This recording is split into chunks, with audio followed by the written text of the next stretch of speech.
Welcome to the Nexus Project, a contemporary marketing conversation with John Ghiorso.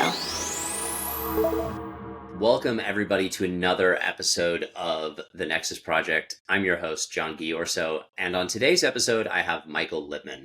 Michael is a London-based Senior Director of Emerging Technology at Media.Monks, and he has 15 years of experience in digital communication. He's worked in PR, social media, advertising, consulting, and even founded a venture-backed startup himself. He thrives at the intersection of creativity, community, and culture. With that in mind, we spend a lot of time talking about various facets of emerging technology. We have, I think, a really nuanced conversation around Web3 and how it can be practically applied to brands today. So it's a little bit forward thinking, but it's also practical. I'm a bit of a Web3 skeptic, to be honest. So I think if others are, they'll get value out of this. We talk about AI and the role it's having in marketing. We talk about the Sphere in Las Vegas and not only the technology, but kind of what it means for immersive experiences and the overall marketing world. Overall, I think it's a really fascinating conversation. Michael has a long and kind of deep pedigree in these technologies and how they apply to contemporary marketing. So without further ado, here we go. Michael, welcome to the show. Hey, thanks, John. Thanks for inviting me onto this. I've seen some great guests already on the show, so I'm very honored to be part of it. Yeah, absolutely. So, I want to spend a big part of this episode talking about Web3 in general, and this might be a weird entry point into it, but I wanted to get your take to start off on crowdfunding, which is still around. It was very hot like 10 years ago, still around Kickstarter, GoFundMe, etc. And I feel like in some ways, when you think about the community aspect, the sort of shared ownership of projects, that Web3's ambition, I don't know if it's all the way there yet, but Web3's ambition is to maybe kind of take what crowdfunding was supposed to accomplish to its like ultimate sort of conclusion. But I don't know if you have thoughts on that comparison. Yeah. I think if we look back maybe 5 to 10 years ago, we were looking at the likes of Kickstarter and GoFundMe really coming to the fore. And, people were backing concepts and dreams. And I think there was a sort of optimistic naivety that some of these projects would see the light of day, and some maybe never got to the point of coming out in the real world. And I think we have seen a lot of that move from, your sort of, let's call it Web 2 into the Web 3 space, where some projects had really aspirational roadmaps, which didn't always see their going to fruition. Yeah. So, I think it's actually a really interesting premise that crowdfunding may have found a bit more of its product market fit within Web3. And it's actually a take that I looked at probably a year ago now at a conference talk that I gave at AdWorld, which I noted for some of the larger brands out there when utilizing NFTs as these token-gated experiences, a brand's CPA or their cost per acquisition could actually then be negative. And that was kind of like this really bizarre light bulb moment for me, where I found that, in many cases, consumers are willing to pay up front for limited access to token gated physical products. And what that means is they're effectively crowdfunding, and the success of that program or project will be dependent on those upfront sales. Yeah. And then, because of that sort of delayed value exchange, it gives the brand time to get it right, get all the logistics and the distribution in place before they need to ship anything out. So really, for brands getting involved in Web3 in a meaningful way, they're really doing three things. That is, one, they're building up a new community or tapping into an existing one. Two, they're creating new experiences for those communities. And three, it's delivering revenue streams. Yeah. So if you're getting those three right, it is essentially crowdfunding on steroids. I want to kind of double click on the community aspect of that, because I think the reason that the crowdfunding platforms didn't realize their sort of, ultimate stated vision is, in my world, which was consumer products, they really just became ways to pre-sell product, to the point where you actually started to have like major national brands just launch an item that they were going to make either way on Kickstarter, because it just allowed them to pre-sell a bunch of units 6 months out, and just that's great from a cash flow perspective, basically. And like, you test the market, some other things, but you know that kind of starts and ends with the sale of the product, right? You can talk a big game, but in that use case, there really isn't any community involved in it, right? Yeah. You're just kind of selling the thing 6 months early. And I think, to me, one of the really compelling components of Web3, because I am, if I'm being honest, I'm a bit of a skeptic here.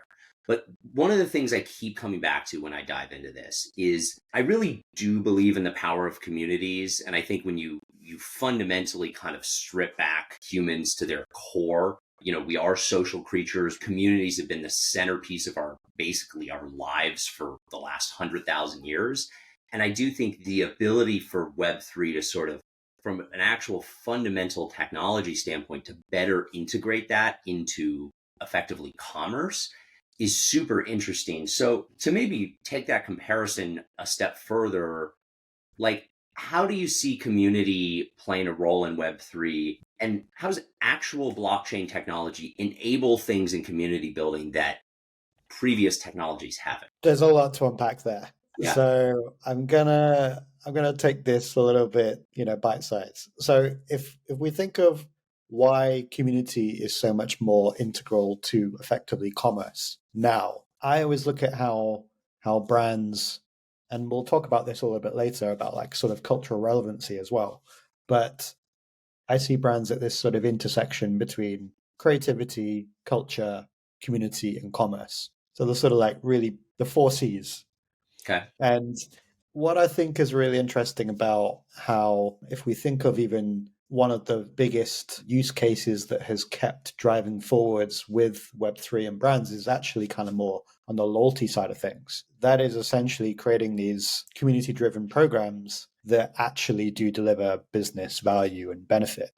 So we're not talking about just community for the sake of people being part of something, but there is generally business outcome and goals tied to that community driving aspect. And I think one of the things that blockchain does fundamentally at its kind of core is this sort of transparency of transferability, if I could think of it that way, where if you're buying a brand's token, if you were doing it in a sort of non-blockchain perspective, you would essentially not be able to do anything with that.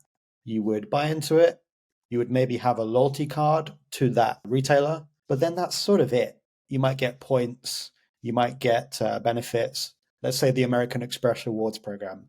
That is a great loyalty program where the points create value, and that value can then be redeemed outside of that ecosystem as well. Yeah.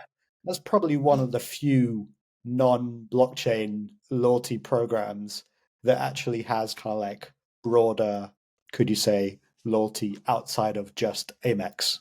Yeah.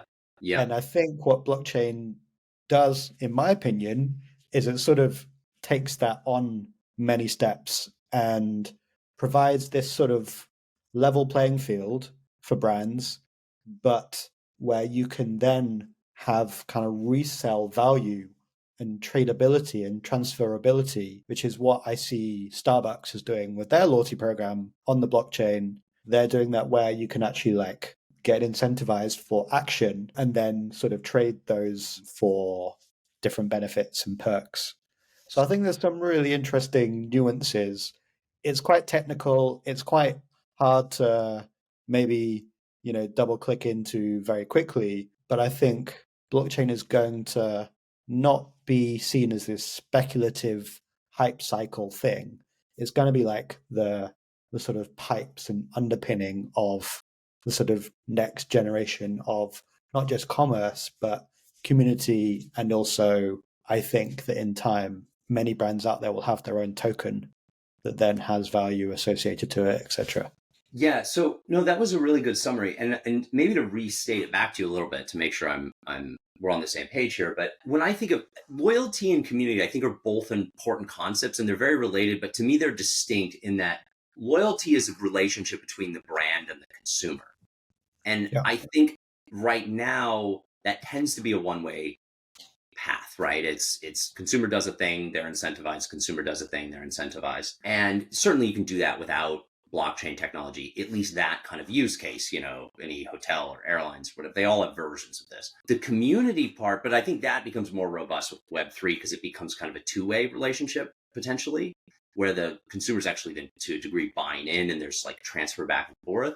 But then to me, what really amplifies that is the community aspect, which in my mind is that's consumers interacting with other consumers with the brand kind of at the forefront of that interaction. Like they're not just talking about going skiing. They're talking about the brand, but in this like one to many, many to one back and forth kind of network of people, and with the ability to actually conduct commerce effectively between those various consumer touch points in this kind of network, i.e. community.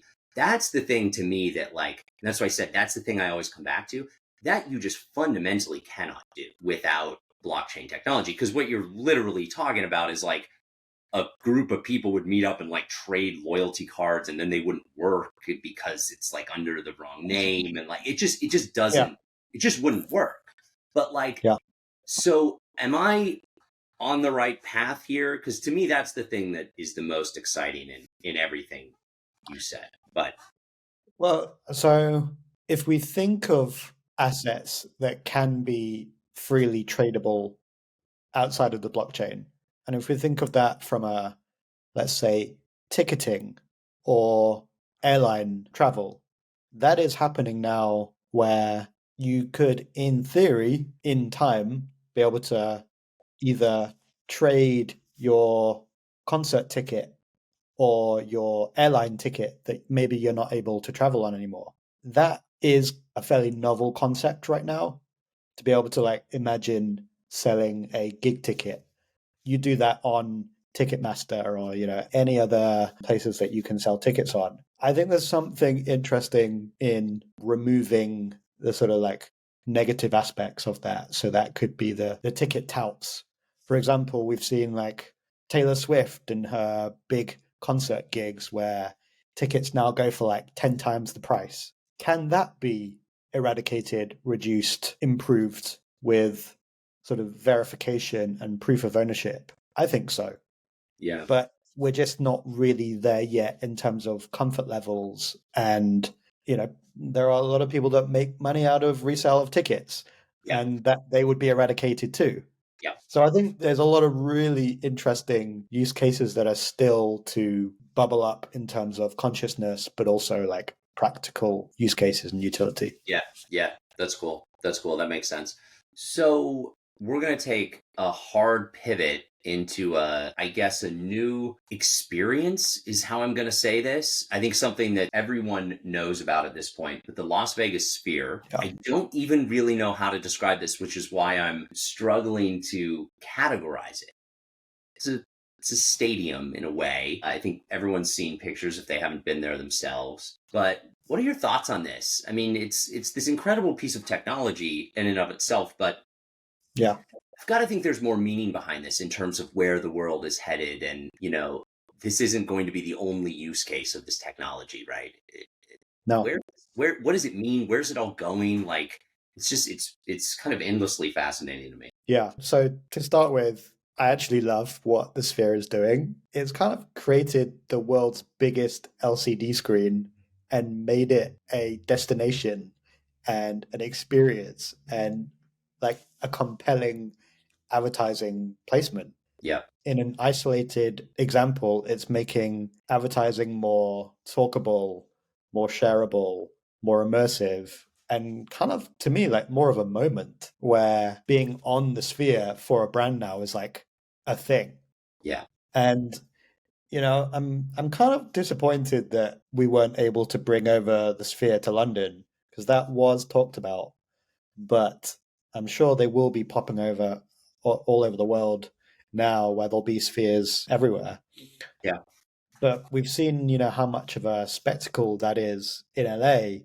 It was part of the Grand Prix recently. It is becoming like a sort of tourist attraction in its own right. And Oh yeah.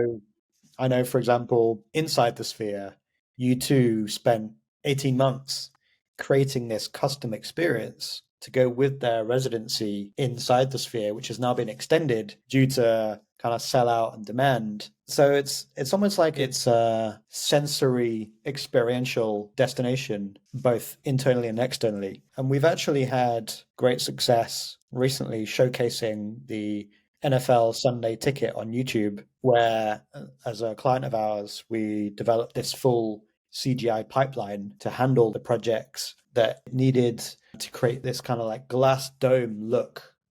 And within that glass dome look, we were able to show all of the 32 team helmets effectively floating in space. Cool. Yeah. And you've got to check it out if you haven't Yeah. seen it already. It's kind of like a real cultural moment, you Yeah. could say. Yeah. Yeah, that's interesting. I feel like the Sphere has kind of become the new Times Square. It's not just a billboard somewhere. It's a particular, unique, to that specific location in the world. To have an advertisement in Times Square is that kind of like you've made it moment for a brand. I feel like the Sphere is getting there, if not there already, as a kind of alternative to that.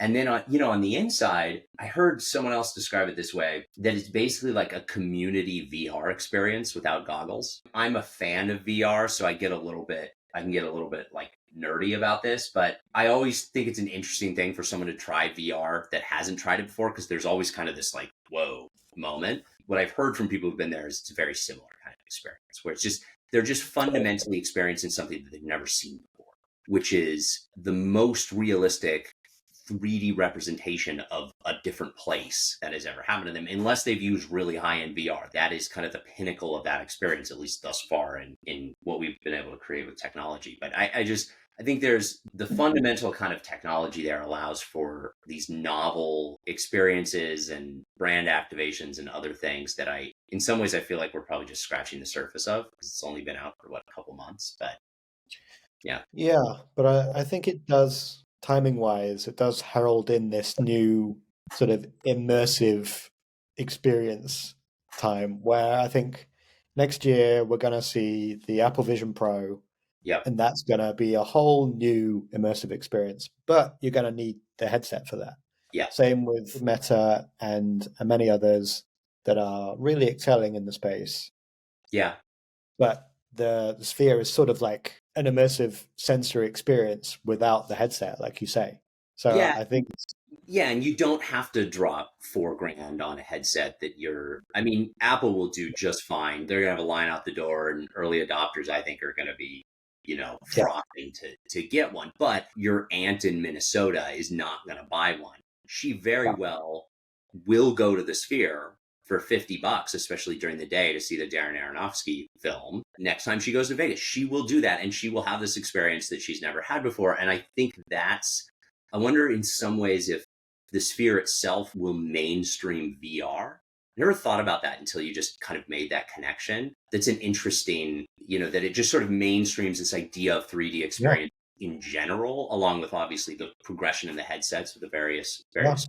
It's just going to make people more comfortable with this immersive web world that I think we're going into next year. I think if we think of maybe we are in the e-commerce web, I think we're going into the immersive web next year. And I think that will include e-commerce, but it will be in different packages and different forms. And weirdly, the Sphere might kind of kickstart that new era. Yeah, that's super interesting. Yeah, that they actually are more related in some ways than one might imagine. This wasn't on the agenda, but I want to get your take on it. The Apple headset that's coming out, it's been talked about a lot in our sort of collective, a bit future looking marketing technology world. It hasn't gotten a ton of pickup in the popular press, I would say. Now, it's also not out yet. Yeah. Do you think, not the headset itself, not how good it is or any of that, but just the way society will react to this, mainstream society, when it is out and anyone can buy one and your friend got one and you use it, it's out in the world. Yeah. How do you think the reaction will be? Do you think it'll be, oh, this is cool, it's interesting, no one cares, everyone kind of moves on with their life and the technology keeps progressing? Just that's fine if that's the case, right? Like they will keep progressing and they'll get better and cheaper and all of that. Or do you think there could be some real kind of fundamental zeitgeist shift? I know this stuff is very hard to project, but Yeah. curious based on like technology trends, and you've witnessed them over the years. They impact culture in different ways that's hard to predict. But what are your thoughts there? So I think Apple is never first to market with these sort of things. They take time, and this is probably somewhere between like at least 5 to 10 years of R&D that has gone into this before it's even V1 to market. So I think we've seen some amazing inroads with Magic Leap and the Quest series. And, if we even look at Snapchat and what they've been doing within the AR space for many years and VR and the Snapchat spectacles, that was a moment many years ago. Yeah. And it was quite a fleeting moment. And I think Apple has kind of just been sitting back, watching, spectating, and just kind of like finding the right moment for it. And I think the last 18 months, 24 months have been taken over quite heavily with Web3, with crypto, with metaverse. We're now in the AI period now. And I do feel like while we talk about the price point being inaccessible to most, that is going to be an entirely new category and product line for Apple, which, similar to the Apple Watch and the AirPods, they all took many different versions and iterations before they sort of reached a bit more critical mass. I think it took something like 7 versions of the Apple Watch for it to really kind of like find its real use case and why people wanted it. So I think the Vision Pro is probably going to follow that same trajectory. The ability to create these immersive new experiences is interesting, compelling, exciting. I do want to put that headset on and see what it's like. So yeah, it's super exciting time in my opinion.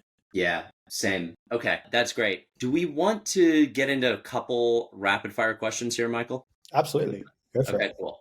Okay, so this is kind of your contrarian take. In a business context, what do you believe deeply that most people disagree with you on? God, this has been one that I've really thought a lot about. And there's so many, funnily enough. But the sort of one that really sticks out for me the last couple of years that I've not been able to shake is that your Web3 wallet will become as ubiquitous as your email address. And it will provide this sort of linkage between purchasing offline, online, and on-chain. So if we think of that as sort of like social commerce on steroids, because being able to link and sync your loyalty programs offline with those that you're connecting with your Web3 wallet, that to me feels like this sort of absolute data goldmine. Interesting. Okay, great. 5 years from now, what emerging platform will business leaders regret not paying more attention to now?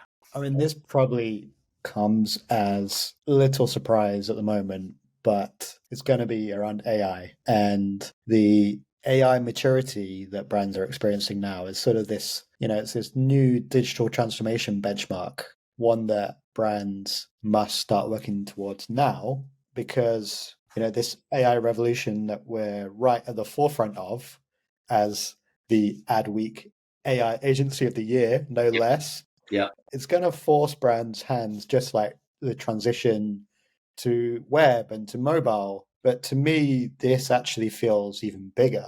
It feels even more impactful. It increases our abilities to cater to the age of hyper personalization at scale, because those who are able to fully leverage that power of AI and infuse it within every aspect of their business is going to dominate the market. And those who lag behind, who regret paying more attention to it, I think it's going to be that Kodak moment. Yeah. It's Blockbuster versus Netflix. And there will be no loyalty for businesses that are slow to deliver AI-powered features that make consumers' lives easier. We all love ChatGPT And the last few weeks has been like a soap opera that we have been entirely gripped by. Yeah. But the reason why there was such caution was AGI is like the nirvana, the frontier to get to. And if we think of AI now being the worst it's going to be, yeah, that's just amazing to think in a year, 2 years, 3 years, 5 years. Yeah, it's pretty incredible. I've been adjacent to technology trends for, I don't know, probably as long as you have, 15 plus years, and gone through quite a few hype cycles around different things, and this is going to change the world. And AI and what I've seen thus far is different because the underlying technology itself is progressing at such a rapid rate that Yeah. it's almost hard to even build infrastructure around or process around because the underlying technology itself is getting better so fast that what you could do 3 months ago is now different than what you can do today and will be different again 3 months. And I literally mean 3 months. And Yeah. that is honestly unlike anything I've experienced directly. So I totally agree with that. I think there's still everyone got whipsawed by hype cycles, a lot of them in rapid succession over the last 2 years. And I get that. But man, the AI thing, what was science fiction a year ago is possible today. So a year from now, what is science fiction today is going to be just, very, very possible. So anyway, I couldn't agree more with that one. Okay, so last question here, kind of a two-parter. What are the most overrated and underrated trends in marketing today? Yeah. This is easy and tough all at the same time. I'm gonna start with the underrated. So I've actually got two, if I can. Yeah, go for it. So my first underrated trend is DPPs, or otherwise known as digital product passports. So if you haven't heard of those, they essentially link a physical purchase with a sort of like background history of its materials, its provenance, proof of ownership, and transferability if it gets resold. And this is coming from an EU directive. So the European Union is kind of enforcing digital product passports to come into the fore from 2024 onwards. So this is I think, gonna be really interesting for the purchase of a product, but then you being able to know so much more context and background and information, and having that sort of proof of ownership on the blockchain as well is the start of something really fascinating from that side of things. Number one. Yeah, okay.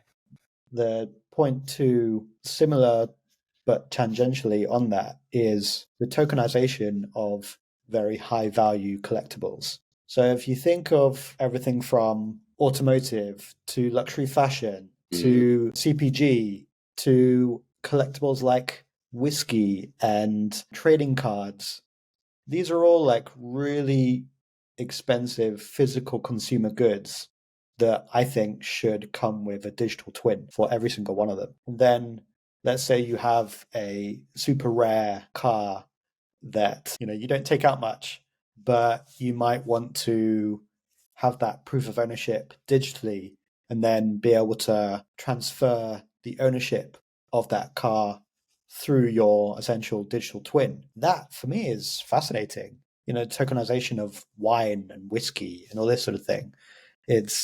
I think it's really interesting. So do you mean on a one-to-one basis, so one car, one token, or like multiple, so you can create fractional ownership of that physical good, or both maybe? Yeah, both of those are options. There is a big supreme collection of items that are being fractionalized and also being loaned against as collateral. So that's another whole different world Okay. to kind of use it as collateral. But I think just sort of foundationally, digital twins and tokenizing of product generally is like a mind blown moment. Yeah. So Okay. they're my underrated. The overrated is hard to pick one. So I'm gonna We'll see how many be a people little found at the very end of the episode. yeah, I'm gonna be a little bit on the fence on this one and say that I actually think that brands need to continue to be failing fast, to be experimental, to be trying things that might not work, because it's okay to move on. Yeah, I think if we think of some of the biggest success stories have come from countless failures before it.